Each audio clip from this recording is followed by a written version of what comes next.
जी, तो सब लोगों ने टीचर्स डे सेलिब्रेशन कर लिया होगा। बीच में कई दिन से क्लासेस नहीं हुई थी, अब हम अपने क्लासेस को कंटिन्यू करते हैं। ठीक, लास्ट टाइम हम लोगों ने क्या पढ़ा था? Square root by division method, है ना, भाग विधि से वर्गमूल निकालना, ये हम लोगों ने पढ़ा था।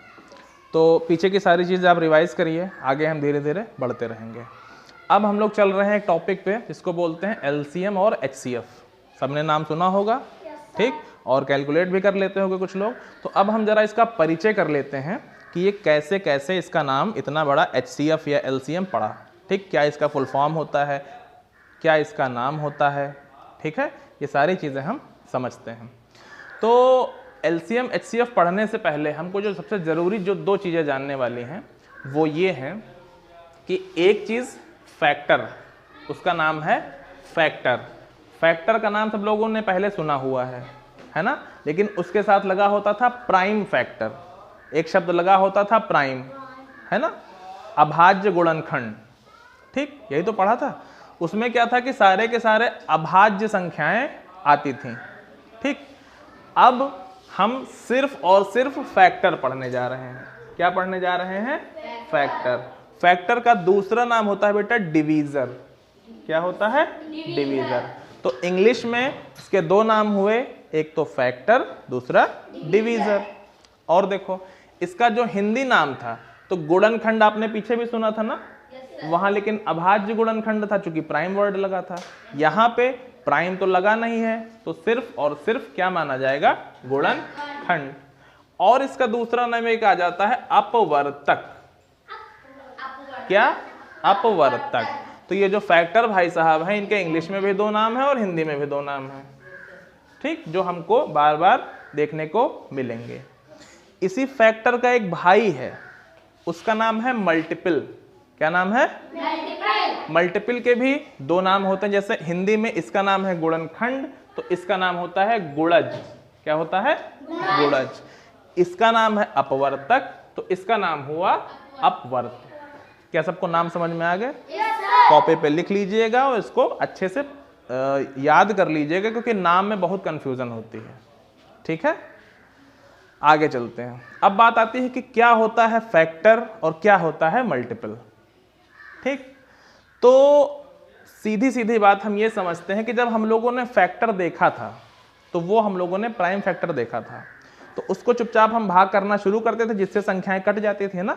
जैसे कहा था 12 है या 18 है मान लो, या 15 है तो पहले 3 से काटेंगे फिर 5 से काटेंगे, है ना, या 30 है तो पहले 2 से काटा फिर 15 हो गया, फिर 3 से काटा 5 हो गया। वहां सिर्फ अभाज्य संख्याओं का प्रयोग करते थे, लेकिन यहाँ पे हम भाज्य या अभाज्य कोई भी संख्या का प्रयोग कर सकते हैं। शर्त यह है कि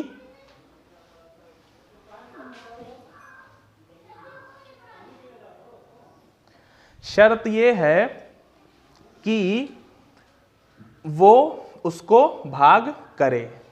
ठीक है, यहां का गुणनखंड का शर्त क्या है कि जो भी संख्या गुणनखंड के रूप में आती है वो उस संख्या को भाग करनी चाहिए, चाहे वो संख्या जो आ रही है भाज्य हो या अभाज्य। आओ हम समझते हैं। मान लो हमने 12 का गुणनखंड या फैक्टर निकालना शुरू किया, तो शुरू हम करेंगे 1 से हमेशा, और जहां तक वो संख्या है वहां तक जाएंगे। उसके बीच में जो भी संख्याएं मिलेंगी, चाहे भाज्य चाहे अभाज्य, वो उसका गुणनखंड माना जाएगा। 1 से शुरू करो। क्या 1 12 को काटेगी? 12 बार काट देगी, तो 1 इसका गुणनखंड माना जाएगा या फैक्टर माना जाएगा। 2 क्या 12 को काटेगी? तो 2 12 का गुणनखंड माना जाएगा। 3 काटेगी? तो 3 इसका गुणनखंड माना जाएगा। फिर 4 काटेगी? तो 4 भी 12 का गुणनखंड माना जाएगा। क्या 5 काटेगी? तो 5 गुणनखंड नहीं माना जाएगा। 6 काटेगी?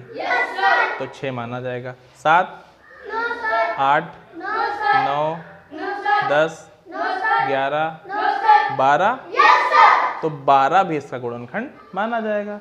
तो ये देखो इतने सारे इसके फैक्टर्स हुए। अब इस फैक्टर का जो कलेक्शन है, जो इसका संग्रह हुआ है, इसमें देखो अभाज्य संख्याएं भी हैं और भाज्य संख्याएं भी हैं।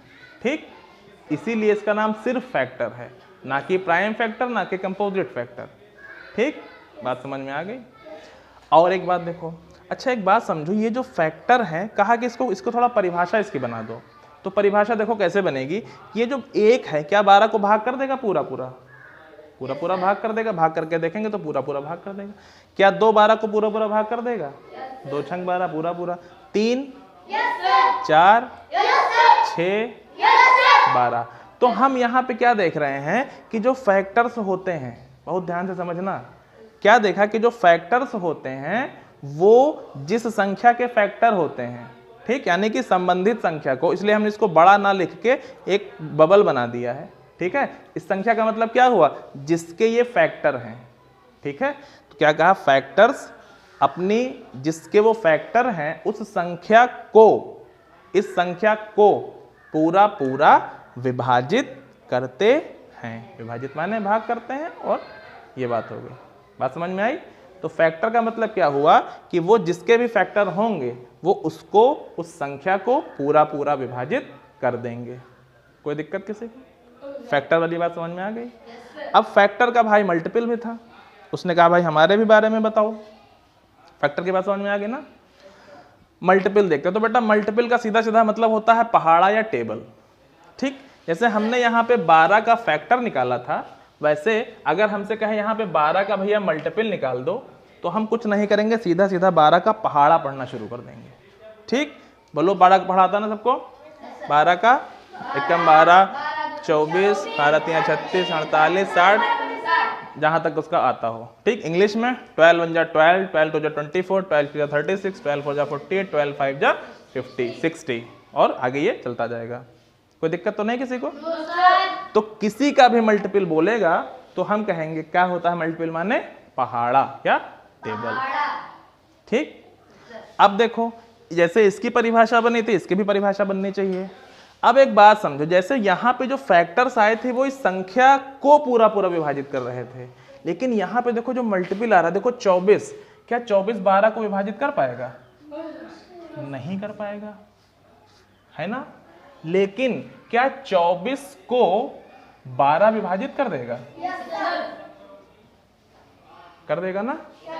12 दूना 24, और ये कट गया, ठीक। मान लो हम ये जो 60 आया, तो क्या 60 12 से विभाजित हो जाएगा?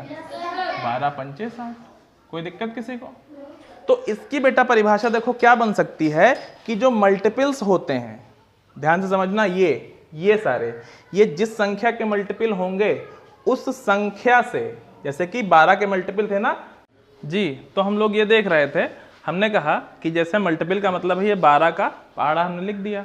तो क्या होता है बेटा, मल्टीपल्स जिस संख्या के मल्टीपल होते हैं, जैसे ये 12 के मल्टीपल्स हैं, तो मल्टीपल्स संख्या से पूरा विभाजित होते हैं, ठीक है। मतलब क्या हुआ कि जैसे मान लो यहाँ पे मल्टीपल आया इसका 48, तो ये जो 48 होगा बेटा, ये 12 से, संख्या का मतलब क्या हुआ, मल्टीपल का मतलब हुआ 48, और संख्या का मतलब 12 के मल्टीपल है तो 12, तो ये इससे पूरा विभाजित हो जाएगा। क्या ये बात सबको समझ में आ गई?